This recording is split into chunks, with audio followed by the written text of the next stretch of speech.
शहबाज सरकार की नाकाम पॉलिसियां, इसहाकडार के मईशत संभालने के दावे धरे के धरे रह गए। रुपए की कदर में बड़ी कमी, डॉलर गर्दी ने हद कर दी। एक दिन में तारीखी इजाफा, 18 रुपए 98 पैसे इजाफा। 285 रुपए 9 पैसे पर बंद हुआ।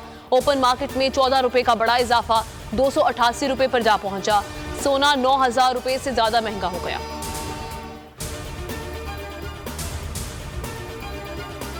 शरह सूद में 3% रिकॉर्ड इजाफा, 20% की बुलंद तरीन सतह पर पहुंच गई। पाकिस्तान ने IMF के सामने हथियार डाल दिए। स्टेट बैंक का कहना है कि शरह सूद को बढ़ाने का मकसद अफरात ज़र में इजाफे और मालियाती इस्तेहकाम को लाहक खतरात को रोकना है। गुज़श्ता 17 माह में शरह सूद में 13% इजाफा किया जा चुका। उल्टा चोर कोतवाल को डांटे, इमरानदारी मईशत ले डूबी। मरियम औरंगजेब की अजीब मंतक, ट्वीट में लिखा कि 2016 में इमरानी मंसूबे का आगाज मुल्क के खिलाफ साजिश की शुरुआत थी। इमरान खान ने मईशत को आग लगाई और आईनी और सियासी अदम इस्तेहकाम लाया। कौम मुजरिमों के टोले को मुसल्लत करने की कीमत अदा कर रही है। 11 माह में डॉलर के मुकाबले में रुपया 110 रुपए गिरा। चेयरमैन PTI को सख्त तशवीश। इमरान खान ने कहा कि PDM की हुकूमत में रुपए का कत्लेआम जारी है। रुपए में 62% कमी हुई। रुपए की बेकदरी के बायस कर्ज बढ़ गया है।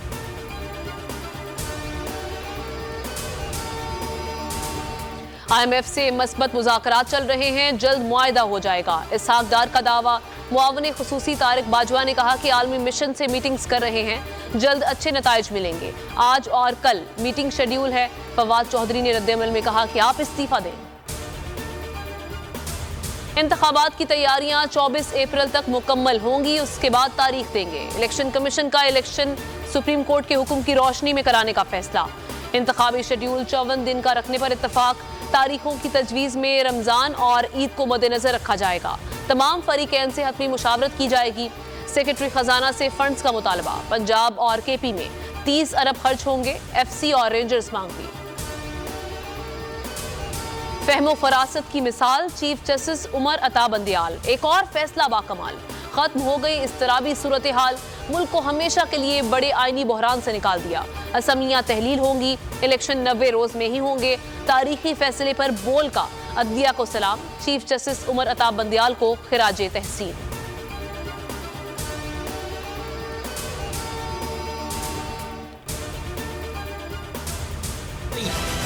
इनका तफ्तीशी अफसर अब ये कहता है कि एग्जैक्ट ने जो कुछ किया लीगल था। सारे लाइसेंसेस एग्जैक्ट के पास मौजूद थे जो वो काम कर रहा था।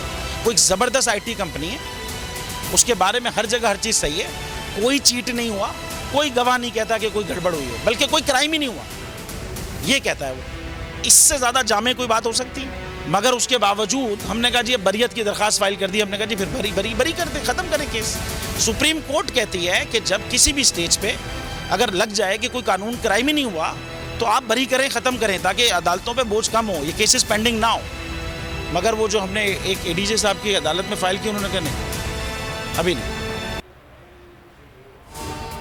और चीफ जस्टिस सुप्रीम कोर्ट का नाम लेकर को चेयरमैन बोल शुएब शेख को फेयर ट्रायल का मौका नहीं दिया जा रहा। तफ्तीशी अफसर जो मुद्दई भी है अपना बयान रिकॉर्ड करवा चुका कि कभी कोई जुर्म हुआ ही नहीं।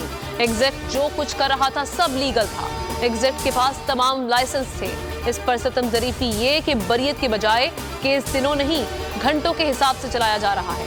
फ्री ट्रायल की धज्जियां उड़ा दी गई। आइन में मौजूद इनफरादी हुकूक को पामाल किया जा रहा है। मुतल्लिका जज के खिलाफ चीफ जस्टिस के पास दरख्वास्त दायर कर दी गई है। चीफ जस्टिस से एक्शन लेने की दरख्वास्त। बोल के खिलाफ इंतकामी कार्रवाइयां जोरों पर। बोल का अदलिया की इज्जत के लिए खड़े रहने का अज़्म।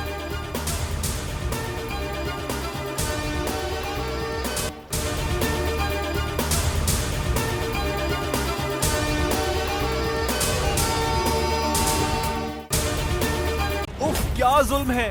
बोल एक दफा फिर साजिशी अनासर के निशाने पर। चीफ जस्टिस सुप्रीम कोर्ट का नाम लेकर को चेयरमैन बोल शुएब शेख को फ्री ट्रायल का मौका नहीं दिया जा रहा। तफ्तीशी ऑफिसर जो मुद्दई भी है अपना बयान रिकॉर्ड करवा चुका है कि कभी कोई जुर्म हुआ ही नहीं।